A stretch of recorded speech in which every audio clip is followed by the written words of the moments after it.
Hi everybody, welcome to my YouTube channel.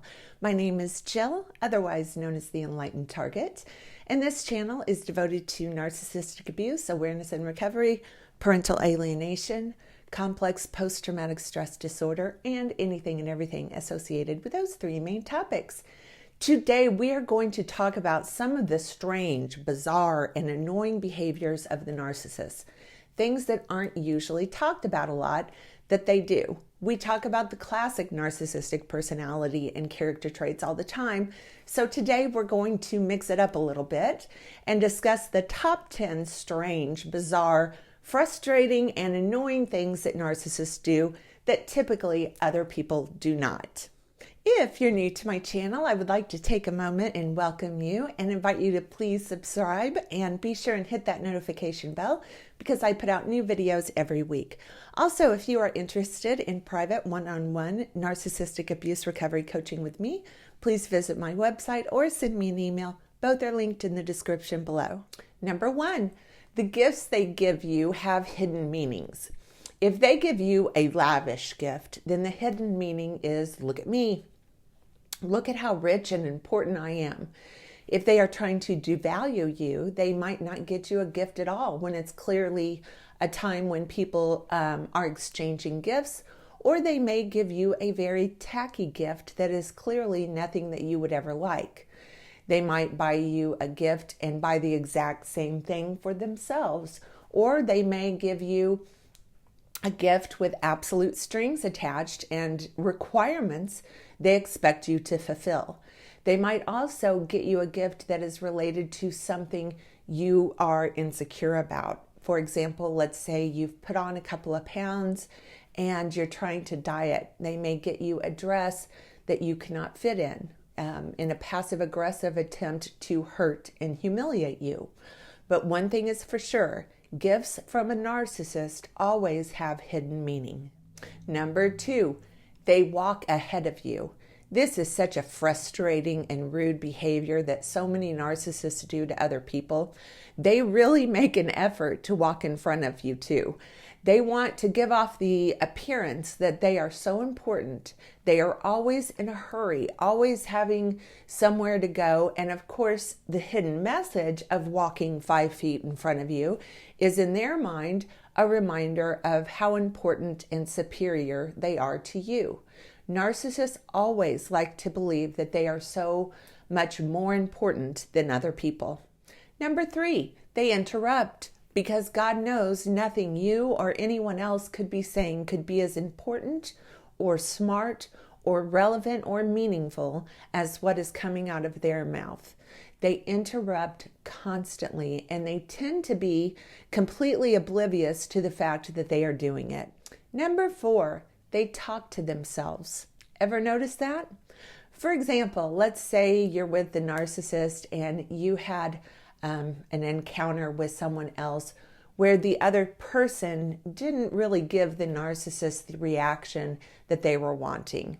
Then you and the narcissist go get into the car and you can tell the narcissist is irritated and flustered with this interaction.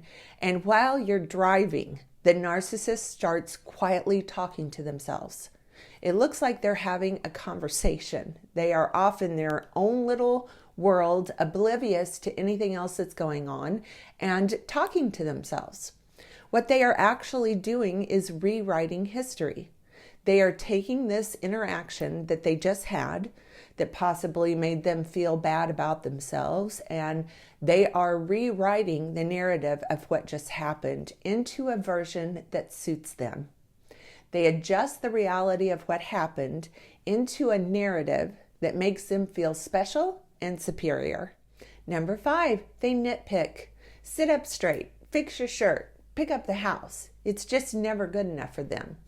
No matter how much you try to anticipate what they may complain or rag on you about, without fail, they find something to pick on. And the reason they do this is not because it's a valid criticism, but rather that nitpicking on you serves as evidence to them of how much better they are than everyone else. It's a lazy attempt to give them a hit of narcissistic supply. Number 6, If you need them, they will either become overly involved with whatever is going on and become completely engrossed in it beyond what is actually necessary, or they just ignore you and your request completely and might say, I don't have time for that. It tends to be they are either all in beyond what is necessary or not involved at all and completely blow you off. And we never know which one it's going to be. And that is because a narcissist solely bases their interest and involvement in issues based on how much narcissistic supply they can extract from this event. That's all that matters to narcissists. Number 7, they are terrible losers. They have the absolute worst sportsmanship imaginable. Narcissists love to win. I don't think there is anything more important to a narcissist than winning. No matter how inconsequential it might seem to you, to them, winning is everything. And if you are playing a game with them, or if there is some kind of a contest and they don't win, there is going to be a problem. Either the game wasn't fair, or you did something intentionally to make them lose, or the game is just stupid altogether and wasn't important in the first place. But one thing is for sure, they are horrible losers. Number 8, they rudely and bizarrely change the topic of conversations. This is infuriating to say the least. So, for example, you might be trying to talk to them about something that's important to you, something that you need to address with them, and all of a sudden, they change the topic to something that has absolutely nothing to do with the topic you were addressing. They typically do this to avoid any responsibility. Sometimes we refer to this tactic as word salad. Number 9, they don't answer questions directly. They give vague answers to very direct questions. So for example, let's say you need some money from the narcissist and you ask them, hey, can I please have some money? They might say, yeah, sure. Come back later and I'll see what I can do. Or remind me tomorrow that you need some money and I'll give you some then. Or you may want them to pick up the kids at a certain time. They might tell you they probably can, but possibly they can't because of XYZ. Narcissists love the power they have to inconvenience people. They love the ability they have to irritate and frustrate people. And an easy way to do this is by not giving you direct answers. And number 10, they are hypocrites and have double standards. Narcissists have one set of rules for themselves and then rules for everyone else. When you do something wrong, let's say you wreck the car, well, then you're a complete and total idiot who doesn't pay attention. But when they wreck the car, who cares? Wasn't their fault. And even if it was, they certainly don't answer to you or anyone else. They may absolutely insist that you don't do something, and the next day they themselves will be doing that very thing. Narcissists are the world's biggest hypocrites. All right, that's going to do it for today's video. If you liked this video, please give it a thumbs up and please subscribe to my channel. Also, follow me on Instagram. The link is in the description below. Thanks for watching, everybody.